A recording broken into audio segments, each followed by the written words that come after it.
Merhaba değerli izleyicilerim. Kanalıma hoş geldiniz. Yeni bir video ile karşınızdayım. Sizler için yeni görüntüler, yeni paylaşımlar sunuyorum. Paylaşımlarım başarılı oyuncular Erkan ve Yağmur olacak.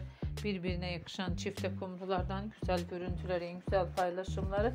Umarım sizler de beğenirsiniz. Şimdilik benden bu kadar. Yeni videolarımda yeniden buluşmak üzere. Hoşça kalın, sağlıcakla kalın arkadaşlar.